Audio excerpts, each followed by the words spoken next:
Hey, hi, hello, and welcome to my beauty industry enthusiasts, content creators, and brand visionaries. Get ready to step into a world where beauty meets business, where the creator economy blends seamlessly with strategy. I'm Sonia Elise, and this is Lip Service, the podcast. We're about to redefine the way that you think about the beauty industry. From the boardroom to the makeup room, we're leaving no stone unturned. Lip Service is your backstage pass to the beauty industry's best kept secrets. Now take out your notebook, fill up your emotional support water bottle, and swipe on your favorite lip gloss. Let's get into the episode.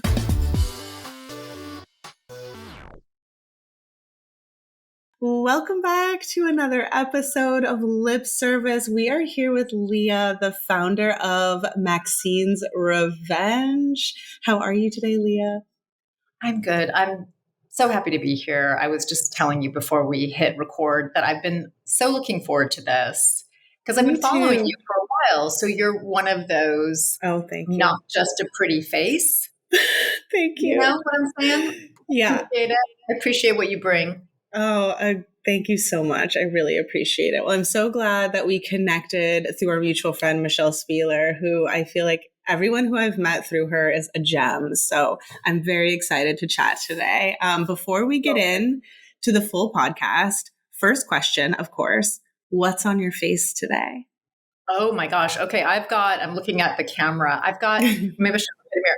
I have got French face. So I've been using French face. So I'll do light medium beige or light medium sand for my skin tone. Mm-hmm. Then I've been deep truffle for my eyes. There's like a few videos of doing that. I know. I've just been loving deep truffle. So I've been using that just like a little bit on my eyes. Because if you blend it with light beige, the other highlighter that I'm using for here, you can end up with a little bit of a taupey vibe. I love that. So I've been doing that. And then I've got medium sand on my cheeks. And then I've got Max Back mascara. And I've got an old Too Faced brownie pencil for the brows. And then I've got some Katie Jane Hughes highlighter on my lips. Love Katie and my Jane nose. Hughes. Yeah, so I know. Pretty. I know. Yeah, that highlighter is very innovative.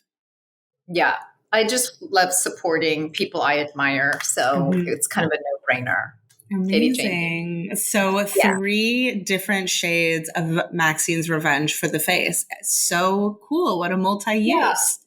Yeah, I do that a lot because I have so many different colors on my face. You know, I have areas where I'm more red, whatever. But I think only when my generation was younger, and maybe this is true for your generation, we only did concealer like, just these under eyes, and that was it. Yeah. And then as we, spent time on the planet, we got other opportunities for concealing and evening out. So we need a darker one for your around here, because if you use too light, it just is going to accentuate what the eyeball sees. Texture doesn't go away, but it's just more visible. It's like wearing a white pair of jeans kind of thing. So now I just keep the white jeans right here, and then I can feather it out here, and I can use it to highlight here or here, but that's it. And then, I need a skin tone concealer on my face. And then the question mark is usually, what do I want to do for color? So I've been doing medium sand or deep chestnut. And only recently have I been playing with this on my eyes. Cool. I love it. Yeah. Well, if you didn't understand by now, Maxine's Revenge is a concealer that you created that clearly is a multi-use product. Don't just put it in the concealer category. And tell us more. Tell us a little bit more. We're going to go out of order. So tell us a little bit more about developing it. And I want you to tell the people who is it for and all the good stuff. Give them the elevator pitch. Yeah. So I've been in the beauty business for almost 30 years. I have been on the business side of things. At Sephora, I was a buyer for skincare, makeup, fragrance, and also at the brand side. So Smashbox, Too Faced, Gucci Beauty. So I've been in it for a long time. And during the pandemic, I came home from Paris and I kind of had a I needed to stop everything. The whole world needed to stop. And in that process, I was working with brands. And then I noticed just very organically on my time on TikTok, these women over 40 that wanted to have, more representation in beauty and just had slightly different needs. And I realized, I know the gap. We need a concealer or complexion products in general made for us by us, because most product development departments, the young skin, even for just swatch testing, going to be a different baseline.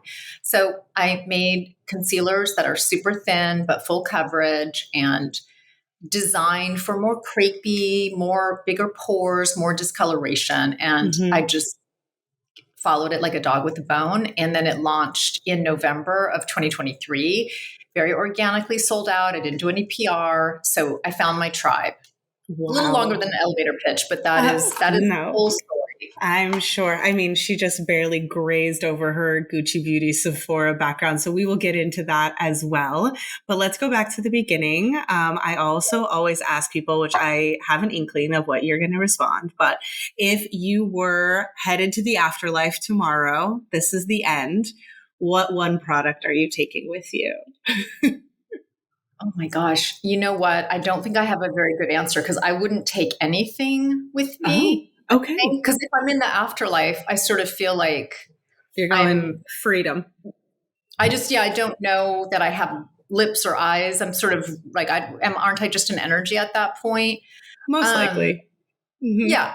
I mean, I will tell you, so that's maybe a harder one for me to answer, but I definitely, before landing on French Face, I was carrying that around in my purse before it even had a name, with all of the iterations from the lab. And my two benchmarks before that were Dior, Forever Skin Correct, and Kosas. Like, I wanted them to have a baby. And when I noticed that I was no longer carrying them in my bag, then I kind of knew, this is the thing I always want to make sure I have with me. So I know you already knew the answer. It's not very magical, but it's more historical than fantastical. Sure.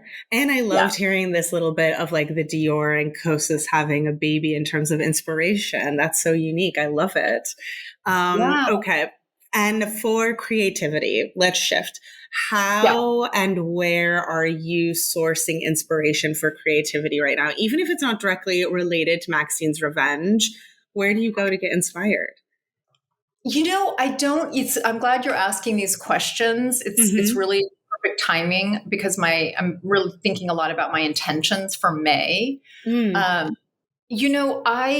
haven't been thinking about inspiration, but I like it. I like what I tend to want to consume is I want to consume comedy. I want to consume things that are far from my everyday life. Yes. I feel like I have spent years of my life at the mall, testing products, talking with makeup artists, skincare experts, looking at sales reports. And I have loved it. I really have loved it. I love the industry, as I know you do too. We both do. I need more.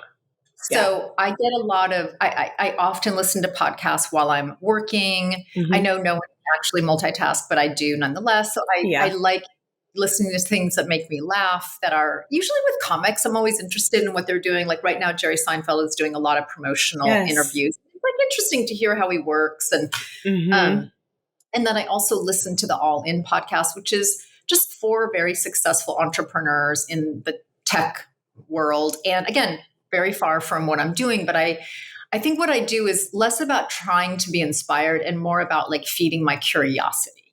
That's what I do. That's so nice. Tell me more about that. Yeah, I need to feed my curiosity, and that probably inspires me in the following way. When I listen to other people who have done hard things far outside of our world, because our world is hard. There are much harder things to do, putting a rocket on the moon and trying to solve Middle East peace and that kind of stuff.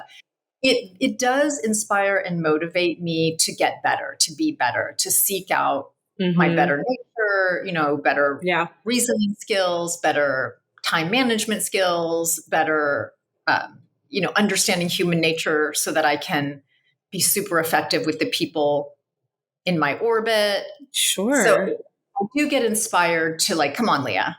I'm no Elon Musk, but I can like try. I can try. God, we only need one Elon Musk out there. Or I can't be Chamath Palihapitiya or whomever is very much outside of our world, but still, very successful. Yes. And I just remember that, these guys have lived through some hard things. They've done some hard things. I saw a little video from the makeup show, which you were at. And so it was Sherry Siswan who recorded Danessa Myrick's little section. And I was inspired by that. Her sense of like, I am scared. I'm scared right now. I'm still scared. So I think I get a lot of inspiration by being curious about how other people persevere and get, pull out tools that they didn't know they had in their own system. Absolutely. I know. I love it. I think that's one of the hardest things for people in this industry when the industry is innately creative. Whether that be on the production side, creativity, content creators, like everyone has a sense of creative in them. And when the core of what you do is creative, it's so hard to continue to inspire, to continue, everything that you're saying is true, like looking to other industries, finding other stories, being curious, all of that can help respark your love when you're feeling dull. And that's one of the complaints I get the most, especially from content creators, but from brands as well, is when you're feeling flat, like where do you go? What do you do?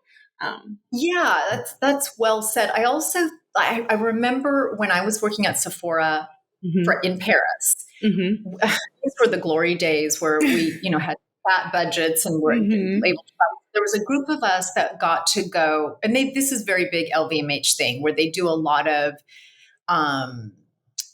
development with their management.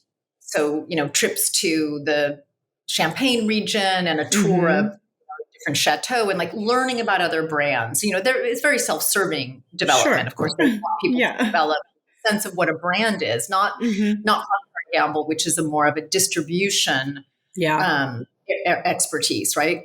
So this one group, we got to go to design school in London.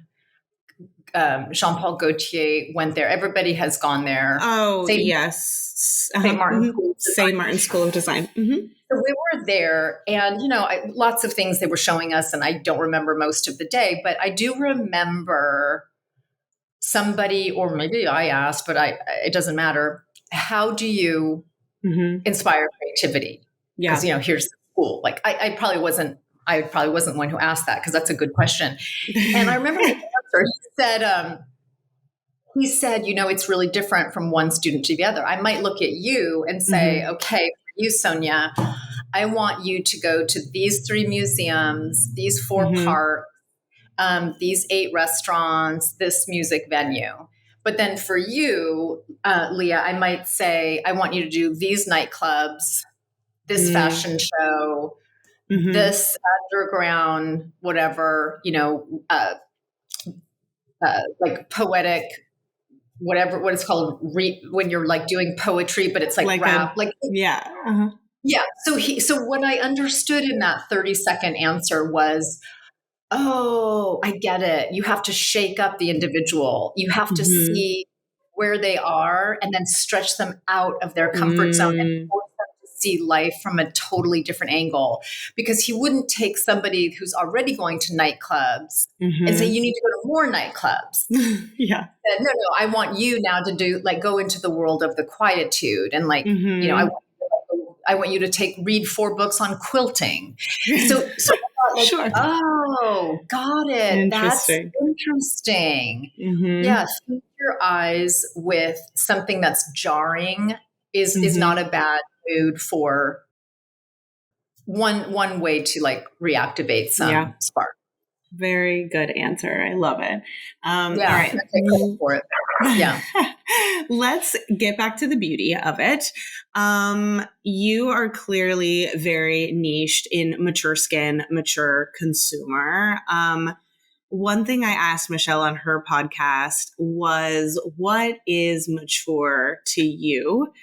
Because I know, especially in content creation, we have people of various age groups thinking that their skin is mature. How do you define it for your brand? So at the risk of being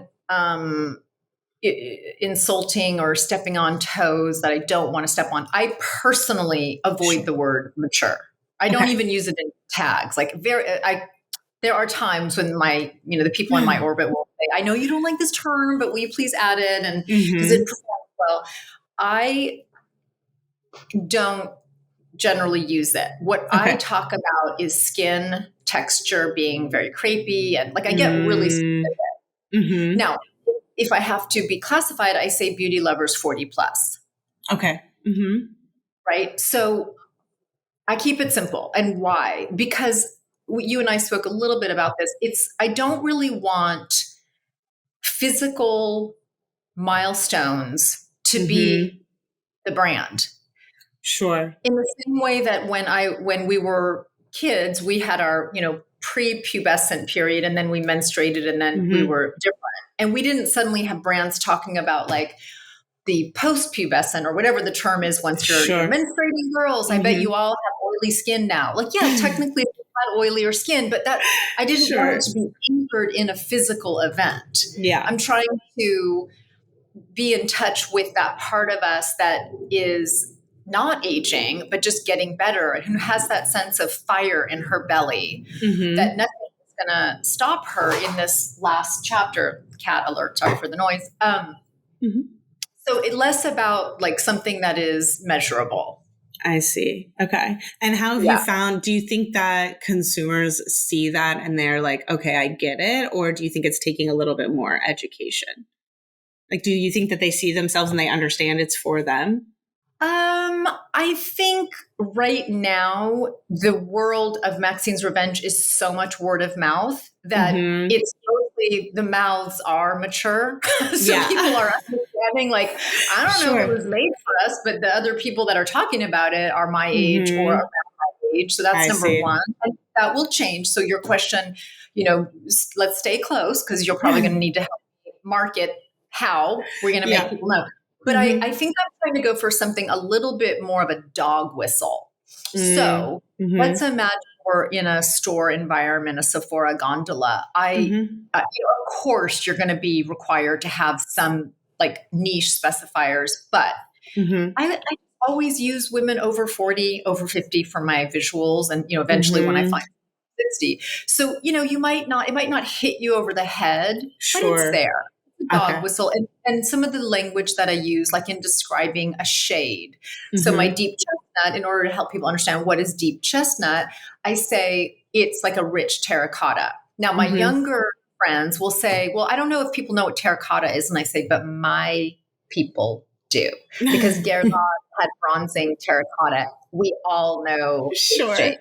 You see the dog whistle? So there's little dog whistles like that. And I do a lot of analog in my marketing. So it's very subtle. And it's fine if you want to use French face. There are younger women, maybe men too, that use it. But in terms of marketing, I don't personally want somebody to say, are you old? I've got something for you. I want them to say, do you recognize that you are in the final stretch and you want to come out swinging and be your absolute best, then this is the absolute best you can get for healers. So it's a little bit of that proxy. Yeah, it's more attitude than it is in terms of physicality. So that's very interesting, very smart. I mean, it is a formula. The formula was definitely that was a lengthy process, because the start point is definitely 18 to 35-year-old skin. And so pulling the left direction was, they were uncomfortable. Trust me. They were I don't know if I'm comfortable with this. It's really thin. And it's trust me, we're going to take a risk and it'll be fine. Nice.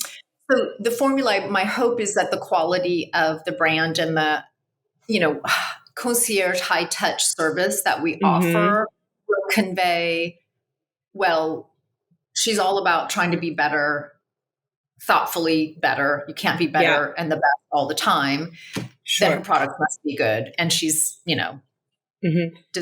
herself in her 50s. So she gets it. Amazing. Well, let's walk people through, because I think a lot of people who listen to this podcast love beauty, love the beauty industry, but they have no idea the concept around making a product. What is like the summary in terms of like, how long does it take? Maybe if you feel comfortable sharing, like how much investment, like if I was sitting listening to this and I thought like, oh, I've always wanted to make a product, like what are some things that people need to know in terms of like timeline, resources to even start to get into the market? What did that look like for you?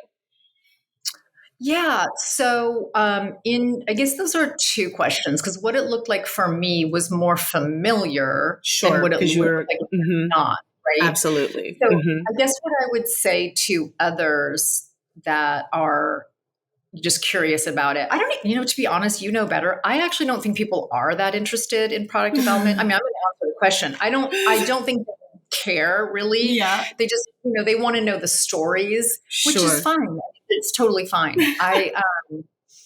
So, number one, you have to first fall in love with the customer before a product even enters your mind. And if somebody tells you a different starting point, I encourage you to remember this answer. Fall in love with your customer first. Know her, like her or him, admire her, want to like bring her into your heart. Then you will naturally discover what she wants and needs, which better overlap with what you want and need, because then you will be her best representative and her best agent. Then make that. Okay. So then when you're like, okay, I've determined it, my girl, like she wants, lashes for Asian eyes, for example. One of my girlfriends always like, oh my God, I need something that's, really going to curl my lashes. My eyes I have Asian lashes. And I was like, you know what? She's actually got a really good point. It's why in Asia, there's so many waterproof mascaras. You've tried some of those mascaras. Yes. Like do not mess around. Yes. No, I have very straight lashes naturally. And the only thing I found that would actually hold the curl is a primer that's, I believe, Japanese. Probably. It's intense, but it works. Yeah, they know what they're doing. They do not mess around. Yeah. All the product development stuff. I just wanted to caveat by saying there are, I've learned from some of the best product developers. So I myself worked with product developers, and that's where I learned everything that I'm learning. And there are many other people that are worth listening to that might have a different, perspective. But mine is more of an overview of the, business of having product and what to think about. So in different formulas, I was going to say with mascara, it's a longer lead time. I can imagine. Right. And then an even longer timeline is sunscreens. So the basic is what I was saying, like allow 18 months, but that's if you know what you're doing and you have leverage with your lab and that kind of thing.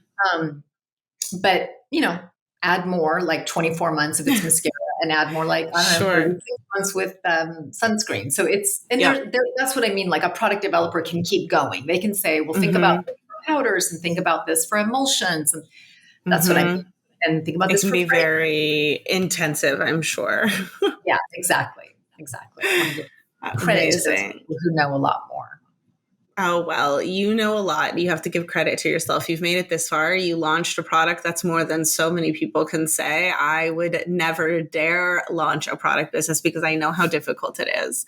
So I'm very proud of you. Oh, thank you. Thank you. I mean, I think I don't want to scare anybody. The scariest part, I think, is the capital. And what I've worked with a lot of founders, right? Because when I was a buyer, I worked with independent brands. I didn't work with L'Oreal and Lancome and Shiseido. I worked with all the independents. And I do, have done consulting and advising for small brands, which I love. I love the small brand world. And sometimes the founders they fall in love with the product before the customer, like I said, and they, spend money and time on the product, and there's not a whole lot left over for what is called marketing. But if you start with the customer, just a little thing called marketing, just a little thing that means nothing and everything. But like if you start with the customer first, and you kind of always privilege, how am I going to reach and build that community? That's my priority. Going and playing in the lab. I think there's a lot of founders like, I just want to make these pretty things and this awesome skincare, and then they're and good for them, and we need that. But then they can be the ones that are the most disappointed when they see cash left to go into retail, for example. Sure. Yeah. And if you had to put a number to it, and I know every product is different, every timeline is different, everybody's formulation is different, what would be like a safe number? Like 10,000 in the bank? Like, or if you're going to start a venture like this, or much more? No, much more. Yeah. I mean, you want 250 to more. Okay. Oh yeah. More. Wow. I love that we're putting a number to it, because I think so many people in the industry who are consumers or creators think like, oh, well, why doesn't this brand have money to pay me? Why doesn't blah, blah, blah? Like there's so much money in beauty. And I think people just really don't understand how much things cost to get a product off the ground. It's insane. It's so much that goes into it up front. And then you're trying to recoup those costs in order to get into the green. And that's why, when it comes to paying creators, marketing efforts, events, all of these other things, it could be several years down the road till you can really get there, because it's also expensive. Yeah. You and I spoke a little bit about this the other day. The economics of the business is not talked about on social media, because there's not a lot of business people that want to. It's not in their best interest to talk about cost of goods and what it takes. That's the smoke and mirrors is partly what keeps people out. But there's a lot of people in now. It's complicated times now. But I would say being a creator is much harder than, as you know, but I'm saying it to reinforce, much harder than many people know. I was talking with somebody yesterday who is doing a lot of UGC on TikTok, and TikTok's got a kind of a ecosystem for that. Yeah. And she literally just was not understanding that beauty influencers, they're not getting paid. 9 out of 10 videos that you see, they got it in PR if they're lucky. Yeah, for sure. And they're not paid. They're doing it maybe because let's say they want the brand to call them up and say, hey, I want to do a brand deal with you. I've seen you've done a lot with, French Face. And so that's why they're going to invest, and they will avoid brands that they don't agree with, because they don't want those brands to call them and say, hey, do you want to talk to us?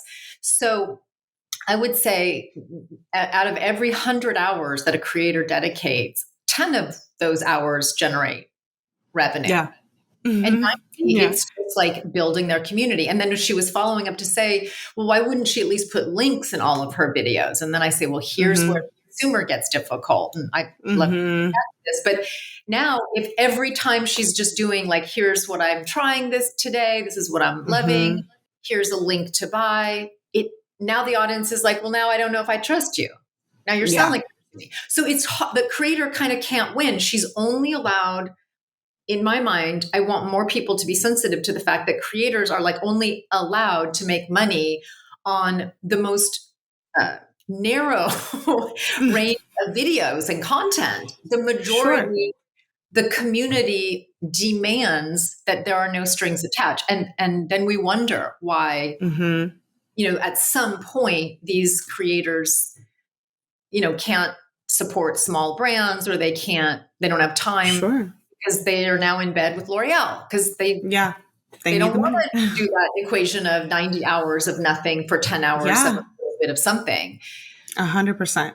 And I'm so glad that you started this direction, because I think as a small brand, so many people do not understand influencer marketing, right? And you clearly do. You have influencer friends, creator friends, you get the behind the scenes, but so many small brands do not, and they don't understand why their gift isn't getting a full feature.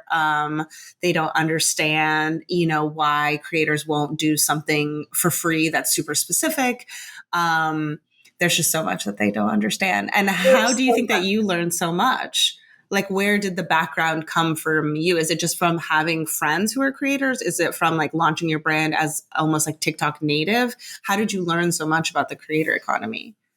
Well, I think being on TikTok myself and seeing how, Mm-hmm. how it works and following people and becoming friends with them, all of the above. I think the curious mind has taken me really far. It's gotten me in trouble, like a cat, too, which we'll talk about later. But Mm-hmm. but the curious mind overall, and I like business and I like understanding the economics.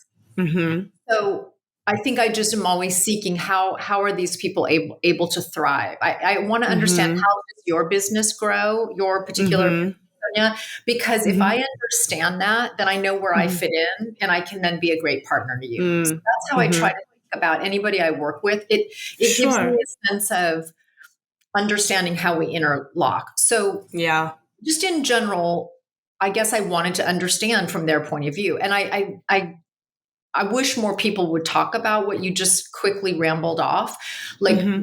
smaller brands not understanding why creators maybe aren't mentioning them. Because they also can't turn off their audience. Let's say they've already, in my case, let's say they've already done a deal with two other Mm-hmm. concealers. And now Yeah. suddenly they're talking about a friend who's got a Mm-hmm. concealer. You know, they want to Yeah. support me, but they're like, but now I can't shoot my, Yeah. two deals and I've got, they don't really want me talking about any other concealers. So Sure. best I can do is just use it and like hope people see, you know what I'm saying? Like, I Yeah, get of it. course. And so Yeah. I trust that sometimes you're just going to be grateful for what you get.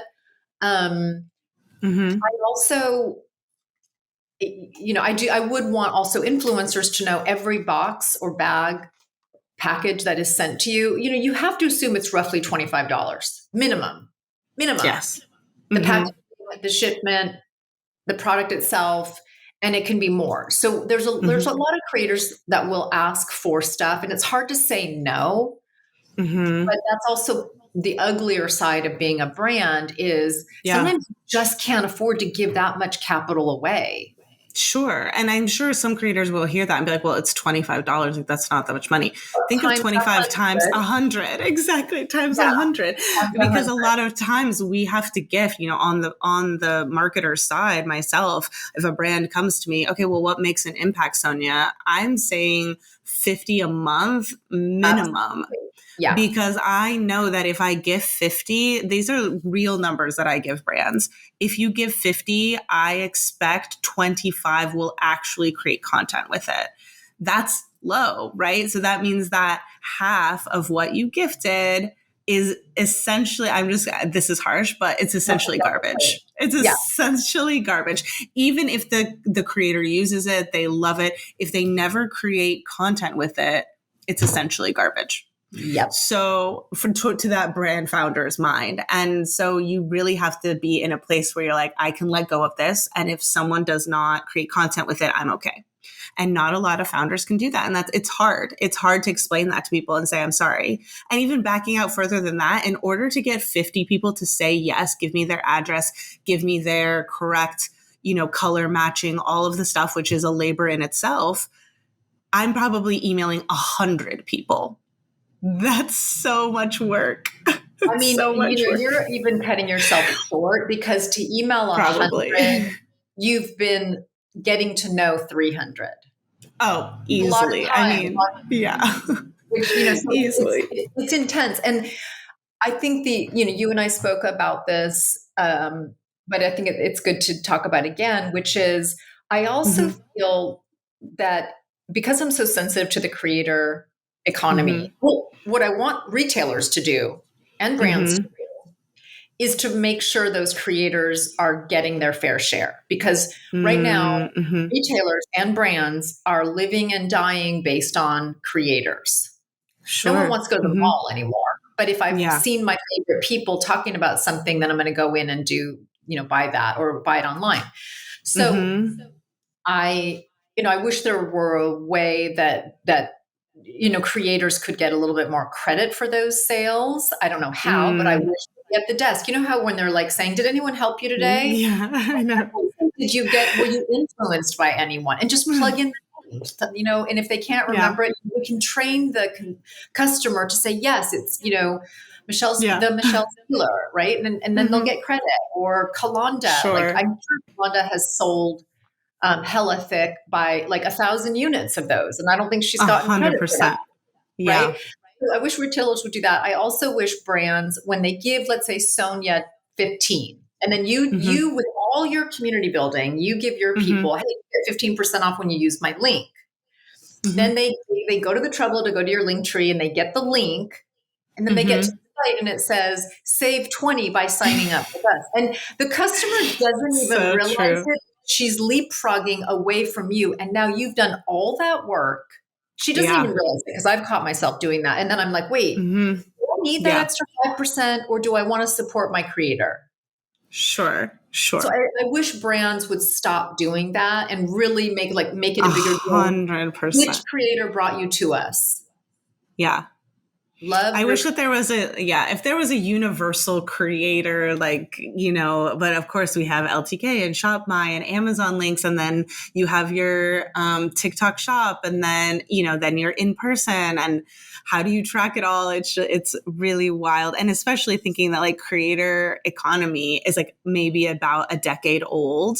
Yeah. So you think about creating a whole new technology that can track all of this. And then TikTok itself is only a couple of years old, 5-ish in the US. So it's sort of how can we evolve that quickly? But I agree, there's so much that work that goes into being a creator that is never rewarded. And so many brands want to see the direct ROI of influencer marketing, and so much of it does not exist. It's just if you were going to do an out-of-home billboard, tell me the numbers. You can't. There's no, you can tell me the foot traffic on that street per day approximately, but what is the actual impact of having that billboard? You don't know. And influencer marketing is so similar. You can't, there is so much that we can measure, there's so much that goes unmeasured. Very true. Very true. And true. You're right to mention, from a technical point of view, how do you actually track it? I think it's more consumer sentiment. If we start with that, so 100%. When we're going to link trees and beacons and all those, let's really follow through with using the links for, the Daniel Renee 20, and let's use go out of our way to use their links. In fact, one thing I want to do, and I invite your listeners to, they can send me their stuff too. But for example, Michelle, and I'll do the same thing with Camille, send me your discounts, and I will send an email out to my database so they can just be you know what, here's all that Camille has, and all that Michelle has, and all that Sherry has. And just I now can see when it's Mother's Day and I need to buy something, oh yeah, I know she does love Sex Appeal from Sonia Rosali, and she has a 15% off. So I'm going to go there. Make it easy to shop through your influencers. I think many people can facilitate that. Yeah.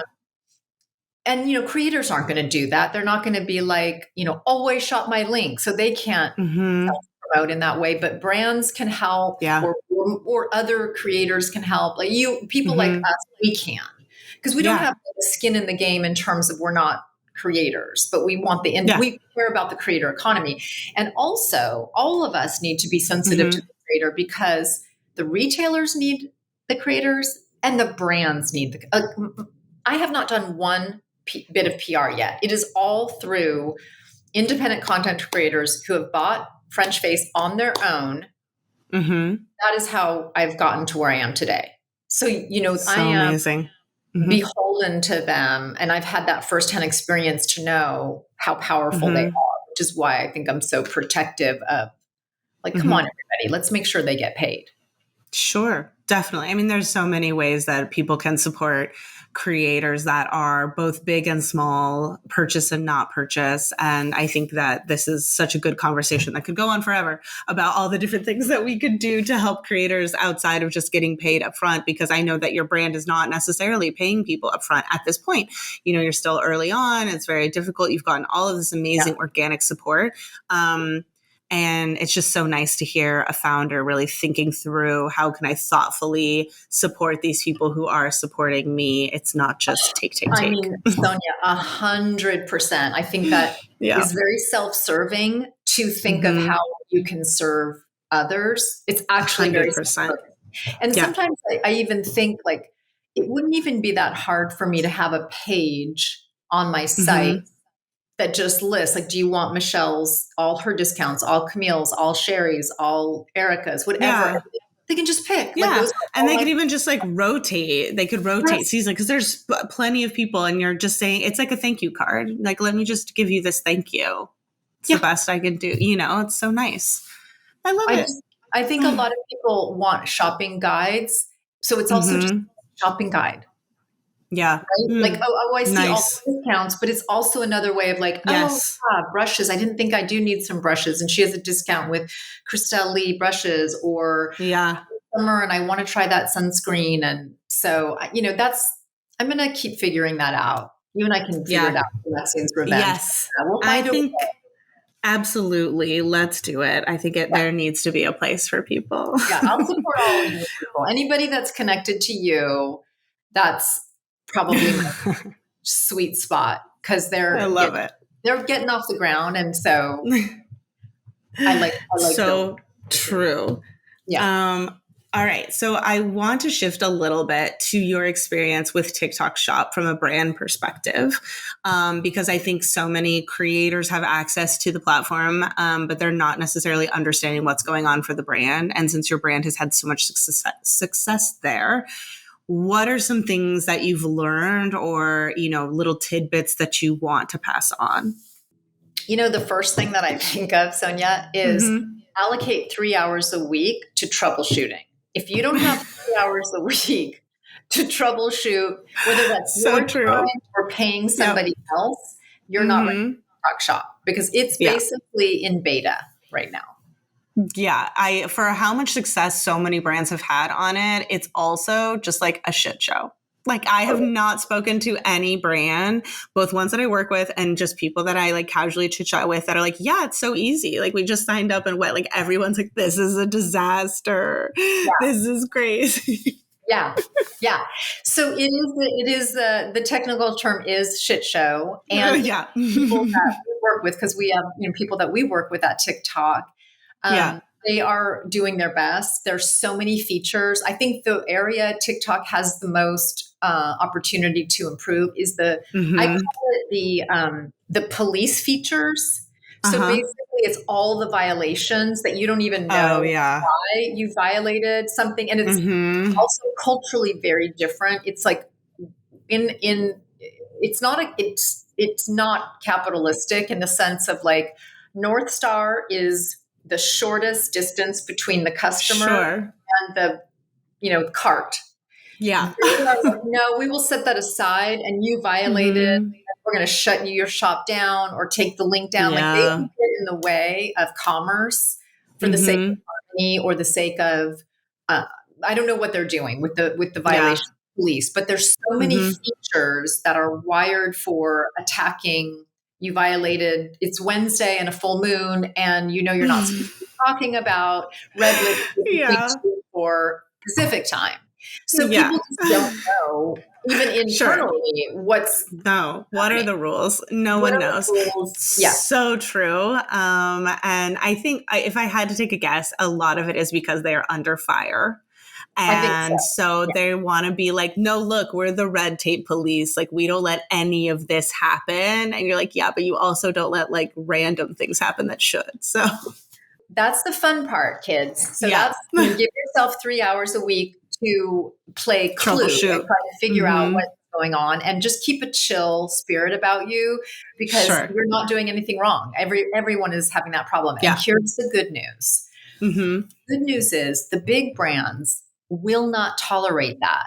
So while it's a shit show is our opportunity. Yeah, so for sure. We have to be the beta. We have to be the ones that they're cutting their teeth on, because by the time a big brand like NARS is saying, yeah, I'll be on. No, everything needs to be sorted out. This is a multinational company. We've got a 3PL. We're using SAP. We're not using some weird little bridge that you bought on the App Store. So it's also an opportunity. For As sure. all things are 100%. That are chaotic, right? Yeah.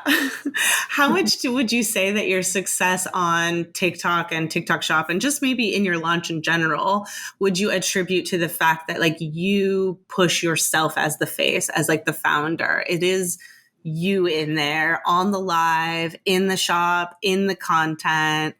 Do you think that that has been pivotal to your success? I can't imagine doing TikTok any other way. They don't want to see, as you know, videos of pictures and things. And I also think I want to say something about that because I'm very uncomfortable being the lone talent in my brand. So I don't consider I have a core inner group on my lives and in my brand world that we're on. We have a text together. We have Marco Polo together. We do FaceTimes together. And why is that important for me to distinguish? Because it's not me. I am not special unless I have my people. Then we have a chemistry that also is encouraging and very welcoming to other people and welcoming to other people. And so that to me is I know I'm being very like splitting the hairs, but I want to clarify for some people. Sure. It's really about the community. And if you need to be the face of the brand, yes, entertain if you're a good entertainer. I'm not a good entertainer. I'm a terrible storyteller. I'm not funny. Like I get it. I can't sing, nothing. But I can love my people. I can listen to my people. I can connect. So that's the community. So when people come to the live and they're new, other people will say welcome and like they're nice. So for some people, it's the first time they've even ever made a comment on social media. So I don't want to take the credit for like, I don't know. I just click on camera. I don't know. No, it's my people. You have people there to help you. That's so true. You can only do so much also, even if you felt like it was like your natural God-given talent to do these things. I wanted to laugh and spit out my Diet Coke. God gave me TikTok talent, Sonia. Don't you It's true. Listen, some people really just were meant for it. Let me tell you. I see them all the time. It doesn't mean that they're going to be successful in life, but some people are just meant for it. Yeah. And there's still only so much of you to go around. And as someone who like manages a community, I feel that deeply. Like, even though I have the type of personality that connects well with people one-on-one individually, like I can like turn it out. There's only so much of me. So you need those like people around. Yeah, that's true. I don't think you can understate that consumption of being a mom. It's so in your like system. And I'm not a mom. So I do sometimes think even the fact that I can love on these people and feel a sense of nurturing is probably because it's that energy that I didn't get to give to it. So I think that's for a mom, I do think like you're going to have a much shorter supply, even if you're just rich and fantastic, like me, who's like, no, I can do Friday night. I can do Saturday morning. I'm fine. Sure. I don't have any, soccer to go to. I don't have any doctor's appointments. Sure. Yeah. Yeah. But I think that's the secret. Yeah.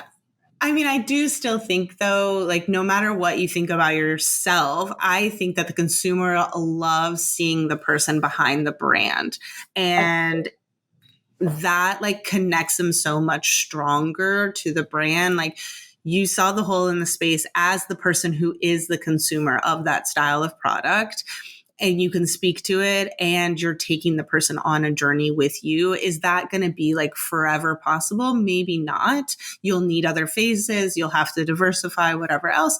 But I think at the start of a brand, people who are being successful right now in the space are similar to you. That's what I am seeing. They are the person, and they're in the content and they're in the customer service and they're doing all the things.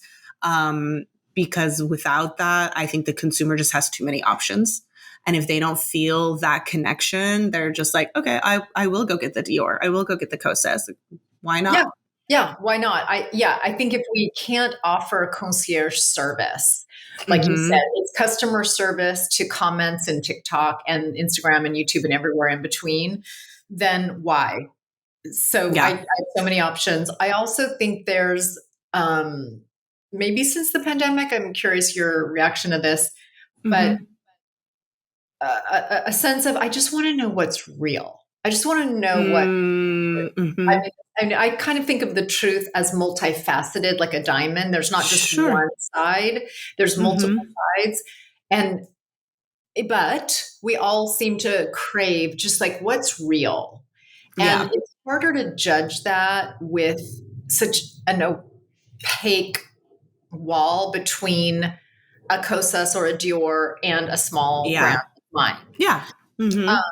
So I think that's an advantage that I have is the timing of launching the brand hit when people are like, I just don't, do I need vaccinations? Do I not? Like it kind of Mm-hmm. like, wait, are the police hurting us or are like, what's the Yeah. truth anymore? I think that was the right storm for me to launch because at least I can say, look, I'm at least just me doing the best I can um, Mm-hmm. with this one product line. And let me tell you Yeah. how it's made. Let me put the percentages on the packaging. Let me, just being Mm-hmm. as transparent, as accessible as possible is calming in a storm of, I don't know. I don't know how to make a decision on this because I don't know who's behind it. Yeah. We listen to 10 different influencers before I know. So I think I'm Sure. enabling people to use their own gut of either I like Mm-hmm. what I'm hearing or she seems authentic. She seems like Yeah. it works on her and she's 55. Mm-hmm. She hasn't had a face, transplant. So Yeah. it would be okay on me. Yeah, I get that. And I think that does make sense. During times of uncertainty, I think people do want some form of clarity, like Yeah. cut the bullshit. Just tell Yeah. me if this works or not. Yeah. And they don't even necessarily, I think like I'd love to think, well, she laid out a good argument or something. I think Yeah. it's very intuitive. Like they just feel she's a bullshitter or I don't know. Yeah. I think there's something about her that I just trust. She seems like if I don't get the right color, she's gonna, help me get the right color. Or, I gave out my Yeah. number. Like I just said, text this number and I'll color You're match wild. you. I mean, I used Yeah. a work number. So it wasn't like my personal number by my bed at 2 a.m. But I just got in there and rolled up my sleeves and chit chatted Yeah. and I Yeah. got a lot out of those connections. But yes, that I think about that, Sonia, in terms of that is a big part of the Maxine's Revenge brand. And I do think, Mm-hmm. how does this evolve? Because it's such Yeah. a disappointment when it's a founder led driven brand. Sure. And then suddenly she's like, and I'm going to tap out now. I just, Yeah. it feels so Mm-hmm. disingenuous. Yeah. Yeah, I get it. And it's a hard road for so many people to travel, and that many people in the beauty industry have had to travel. I mean, even Kosas has, and I'm sorry, I cannot think of her name right now, but I can't either, she but I know is she's like founder face. She does pop up Cassandra. frequently. Is it Cassandra or something like that? I cannot think of I can't. it. We'll put it in the show notes. But from what I recall, she is knowledgeable. She is lovely, but she's never. And I don't think from the beginning of Kosa she was ever like the face. Not similar to some other brands that we see. But yeah, as you grow, it's going to be a challenge to scale. Personalization at scale is so difficult to achieve. So it's either that I've found that brands decide I'm never going to be mass, and I'm fine with being niche and I'm okay with being, this segment and I'm maxed out here and more people will age into that segment or come in and come out and great. Or they let go of some of that personalization and they're willing to, let go of some things and keep other things, whatever they can do. So we'll Yeah, see what the journey we'll holds. see what the journey holds. But I think it tends to be, and I have only speculation here, but they Mm-hmm. tire of it. And that's the part that Mm-hmm. unfortunately, I mean, everyone's allowed to be burnout on something. You could be Yeah, a of writer course. and decide, I'm tired of writing. I can't write another blog to save my life. But Mm-hmm. it is a little sad because so much of beauty is community. But I do think Mm-hmm. it's more like, I don't want to be on camera every day because we can think of a lot of Sure. brands that were founder driven, Huda Beauty, Anastasia. I mean, there's Mm-hmm. examples out there where Oh, they so were many. out there and then they're like, Mm-hmm. oh, bye. Yeah. And and then we see them living their lives Mm-hmm. and it feels like, oh, I get it. Champagne brunch Yeah. was a little bit more exciting than doing a video for me. Yeah. Yeah, especially after, 10, 12 years as the brand grows, as investors come, so other things. Like I can understand why some people are like, I think it's okay for me to like bow out now. I can understand it. I get it intellectually. I Yeah, think they just have to spend more money on marketing dollars to get new sure. people, but they will lose their core people because their core people are there Yeah, for then. the relationship. Nobody needs another makeup product. That's another thing we Yeah. all need to accept is nobody needs another black mascara. Nobody needs another red Oh lipstick. my goodness. I But can't what hear it. I know, but what they want is representation. They want to see themselves. It's like beauty is so adjacent to popular culture. It's a Hmm. way, it's a proxy for connectivity among other women. You could be in a bathroom and standing next to a senator, and you are an assistant manager at McDonald's, but you're both putting on lipstick, and you might look and say, "Oh, is that looks like that Club Monaco that I always loved. Do you mind telling me which shade that is?" It's a Hmm. connection point. And Yeah. so there's a lot of Yeah. beauty in that. There is. I love that sentiment. Okay, with that, I feel like we're going to wrap up because that is such a good way of putting this beauty industry is that honestly, there is such a good connection. It doesn't matter, even though your brand is rooted in sort of like a certain age and demographic, it doesn't mean that it doesn't still connect people with the idea of getting ready, the idea of applying concealer, of aging, even, and how we think of ourselves as we age. It really sparks such a bigger conversation than quote unquote just makeup. So I think there is so much more. So I'm glad if that's where we end, because that's where I would want people to, think of good. the beauty industry and Maxine's Revenge in particular.